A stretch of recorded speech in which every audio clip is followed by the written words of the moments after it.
शिवरात्रि क्यों मनाते हैं, इसके पीछे का कारण क्या है, क्या कथा है और शिवरात्रि कैसे मनाएं, इन सभी प्रश्नों का उत्तर हम आपको इस वीडियो में देंगे। अगर आपने हमारे चैनल को सब्सक्राइब नहीं किया है तो सब्सक्राइब कर लीजिए और पास में बेल आइकन बटन है उसे भी दबाना ना भूलें। शिवरात्रि से जुड़ी दो प्रमुख कथाएं हैं जो उत्तर भारत और दक्षिण भारत में प्रचलित हैं। उन दोनों कथाओं को हम इस वीडियो में आपको संक्षेप में बताने की चेष्टा करेंगे। आप इस वीडियो को अंत तक देखिएगा। पहली कथा है जो शिव त्याग की कथा है, शिव विवाह की कथा है। यह कथा रामचरितमानस में और श्रीमद् भागवत पुराण में भी यह कथा मिलती है। इस कथा के अनुसार एक बार शिव जी और सती जी जा रहे थे, तभी उन्होंने दंडकारण्य में राम और लक्ष्मण को देखा जो देवी सीता को ढूंढ रहे थे। तभी शंकर जी ने उन्हें प्रणाम किया और माँ सती को भ्रम हो गया कि ऐसा कैसे हो सकता है कि निराकार भगवान साकार हो जाए, और साकार हो भी गया तो अपनी स्त्री को ढूंढ रहा है। वह तो सर्वज्ञ है, सर्व अंतर्यामी है, उसको मालूम होना चाहिए उसकी पत्नी कहाँ है। अस्तु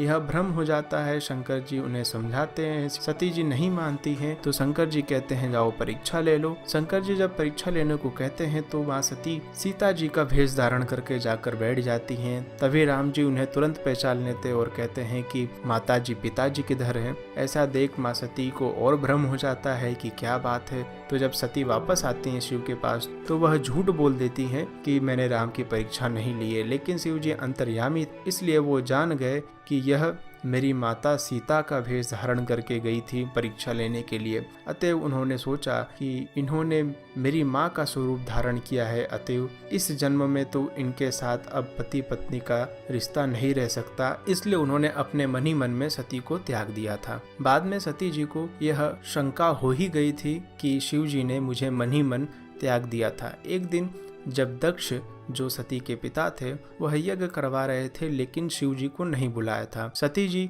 जिद करने लग गई शंकर जी से कि मैं भी जाऊंगी। तो शंकर जी ने उन्हें कहा कि ठीक है जाओ, गणों को साथ भेजा। सती जी जब वहां पर गई, वहां पर उनकी बहनों ने उनके साथ ज्यादा बातचीत नहीं की, लेकिन माँ ने आदर सत्कार उनका किया। जब सती जी यज्ञ में जाती हैं तो देखती हैं कि वहां पर शिव जी का आसन नहीं रहता है, तो वह अपने पति का अपमान समझकर वहीं पर अपने आप को योग अग्नि में भस्म कर लेती हैं। इसके बाद फिर स्वयं राम गए थे शंकर जी के पास और उन्होंने कहा था कि जब प्रस्ताव आएगा शादी के लिए तो आप हाँ कर दीजिएगा। फिर बाद में यही सती जी माँ पार्वती का अवतार लेकर आती हैं पिता हिमनरेश और माता मैना के घर में।